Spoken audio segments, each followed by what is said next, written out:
Yeah, so I find it very interesting that you're comparing the AI with the nuclear, because a nuclear is supposed to completely annihilate or destroy a whole country, for example. Yeah, no, I think it's good you picked on that point. The reason I mentioned nuclear was because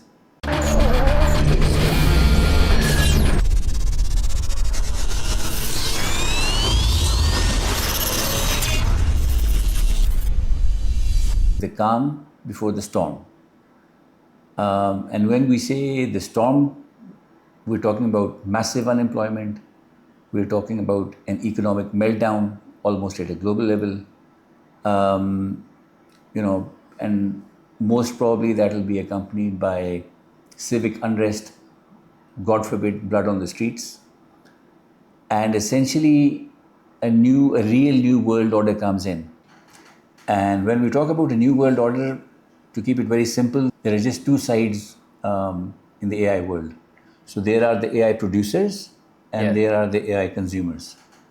Almost the entire planet right now is, primarily an AI consumer. Yes. Most countries, most people, and there are very few companies or organizations up there who are AI producers.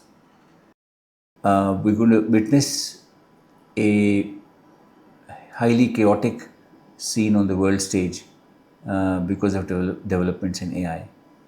And that is why, in a sense, the AI Producers Club is actually bigger in some ways than the Nuclear Club was after the Second World War. And the reason for that is that it sort of gives a huge amount of leverage and power to the countries who are producers of it. So right now we're going through a very interesting phase. What do you mean by chaos? Right. So by chaos, what is expected is that there is going to be very high unemployment Okay. and probably a massive economic meltdown. And the reason for that is because AI is gradually going to take over, almost most of the functional roles that people have, and that'll cause havoc in terms of unemployment.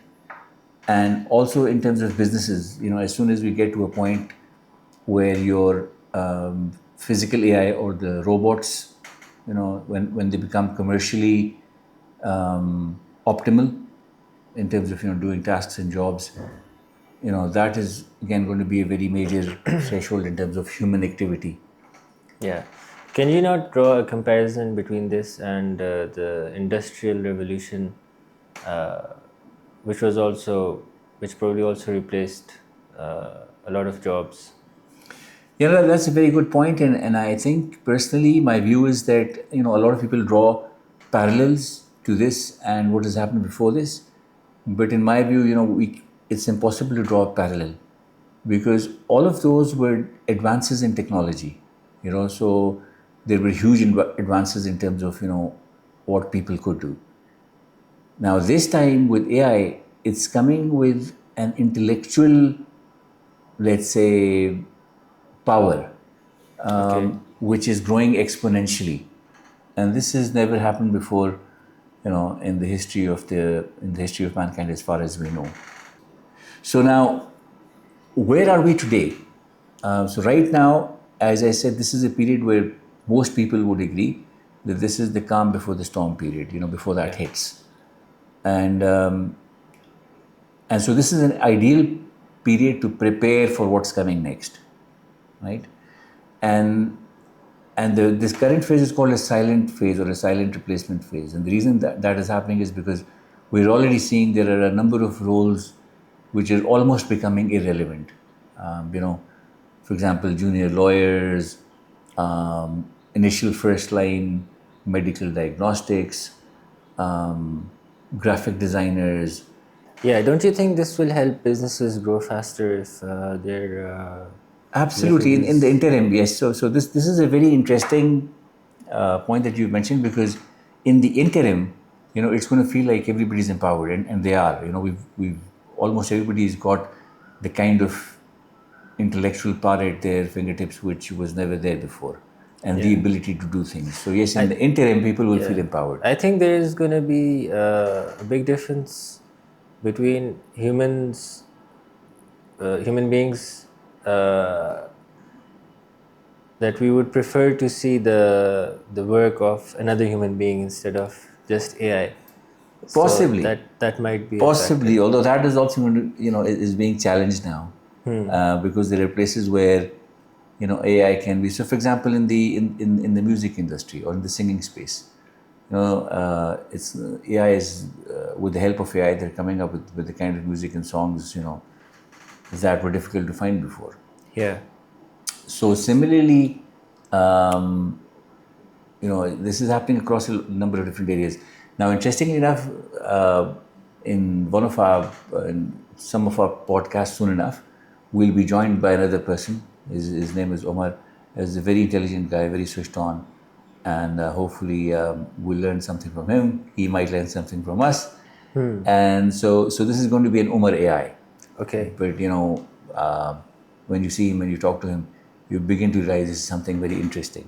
Yeah. And so yes, eventually there is a concept of people will probably value the human connections more, of course, in terms of emotions and the reality of the emotional side of things. Obviously, that is for sure.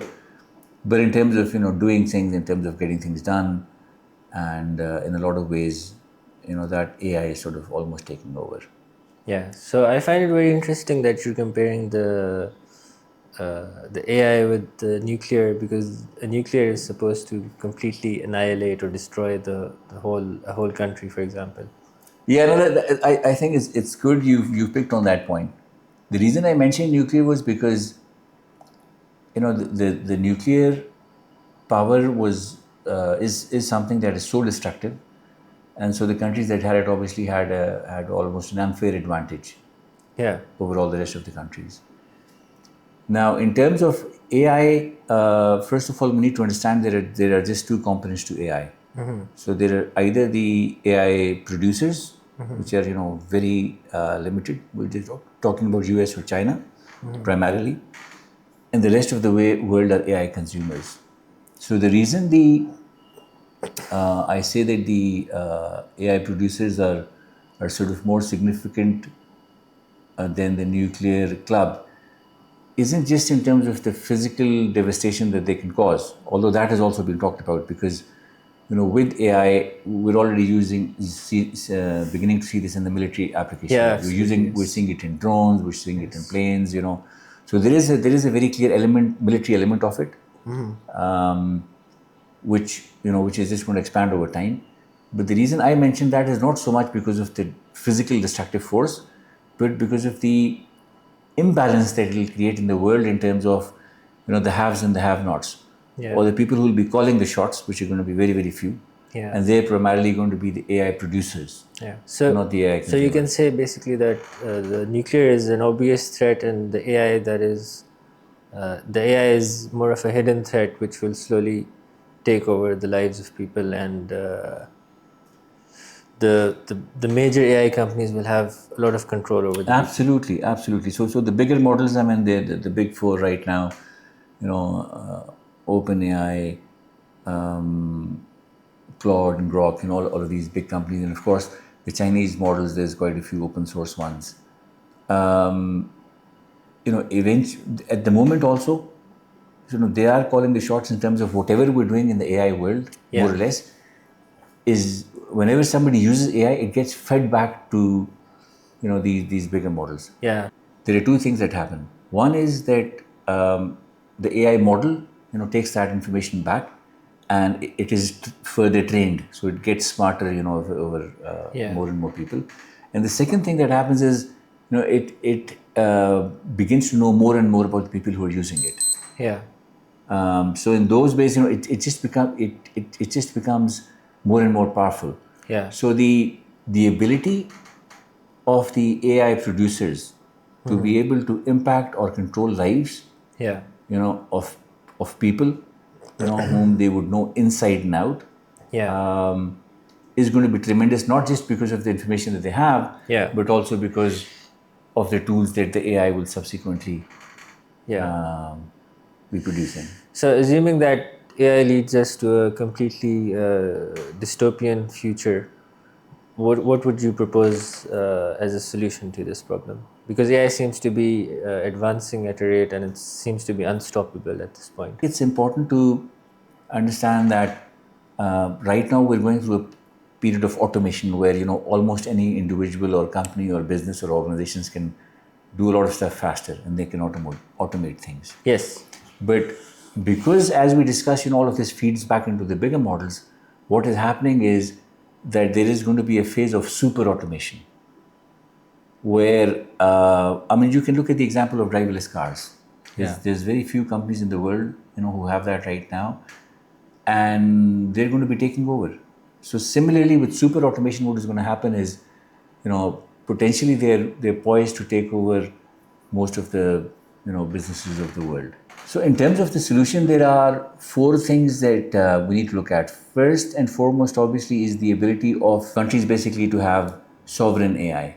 Okay, and when we say sovereign AI, we're talking about the ability from the compute, where it sort of starts the software processing, and right down to the end users who use it.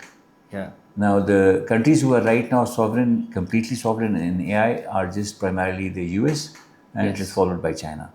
Everybody else is, far, far behind. And the reason they're not there yet is because the compute power that is required to give the level and the quality of, the speed of information which is there. Yeah. It is humongous. It is monstrous. The point is, so what do countries do? It is so expensive and so difficult to get that level of compute, and that is why if we see that hundreds of billions of dollars are being spent just on the hardware side. Yeah. And there are a lot of data centers which are almost next to because the amount of cooling that is required to keep these data centers functional. Yes. Is again it takes a huge amount of power, and so one of the biggest challenges, bottlenecks that are happening, on the AI producer side is they need more power. Yeah. And that is why there is at least, from there's a drive from Elon Musk's perspective where he gradually wants to start putting the solar power distribution, onto the space side, because in space the sun is always there, it's 24/7, and it's much more efficient. Yeah. So in terms of sovereign AI, countries need to move towards that. Yeah. And there needs to be research and development functions. Yeah. Where they begin to at least try to produce it. Now that we have AI, we should use AI to at least make AI easier to produce. Yeah, absolutely. Yes, now that we have AI, it's much more easier just to do to that touch now. on the data centers, needing a huge amount of energy, I think since we can look at human beings and how their neural network works and how they need a very small amount of energy to function, I think that AI can be changed into another form which is much more energy efficient. Like, yeah, you're right. I mean, we could see new discoveries coming through. Yeah. Because of the speed of research that is happening. Yeah. We could potentially see some new forms of energy sources. It shows that we're not going the best way about it, I think. Yes, that is true. And then the second thing is we need to get on to human-centric AI deployments, which basically means that human beings need to be not just involved, but they need to be leading this, and they need to be proactively involved in decision making, understanding, deploying this stuff, so that it's just not a matter of time before they're not required anymore. Yeah. And one of the reasons, interestingly, why we're going to have Omar on our future podcasts is because we want to do exactly that. We want to be able to talk to AI and use AI for our benefit, increase our knowledge. Yes. But at the same time, try to stay a step ahead of where AI is going. That is where the human intellect should be. Yeah, absolutely. It's incredibly important if countries want to sort of go into a future where they aren't fully controlled by the bigger models, is they want to preserve their data. They want to start building data fortresses where you can play around with your data within your a certain boundary or a country or an organization. Yeah. But you just don't throw it out there so that You don't keep feeding the bigger AI models with, or the monsters with more power. Yeah. And the last point is actually pretty interesting. Is I think is a very important need for people to have 100% resilience, a full spectrum of resilience, where yes, we use AI as much as we can for productive purposes, Yeah. but we also begin to start, experimenting with zero tech in terms of, especially because of the geopolitical situations and wars that are happening. This is now a good time to use AI to document manual processes Yeah. and to practice them maybe once a week, maybe a couple of Yeah, I days a completely month, agree. Yes. where we don't use technology at all. Yeah. So we're not at the mercy of the AI We're not models. exactly, we're not so if somebody pulls the plug or if there's a problem, it's not that you feel you're abandoned, Yeah. and you have the ability to keep on improving yourself. Yeah. And that is why I think the ability to be able to articulate things is going to become more and more important. Yeah. Just like it was probably hundreds of years ago before the pen and the paper and the printing press.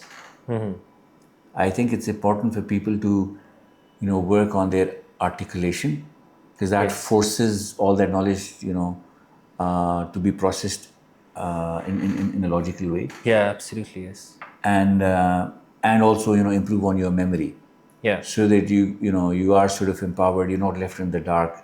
Yeah. Once you don't have AI or technology, Yes. your ability to do business, your ability to work, even Yes. with hardly any technology, is a good thing that we should be working on.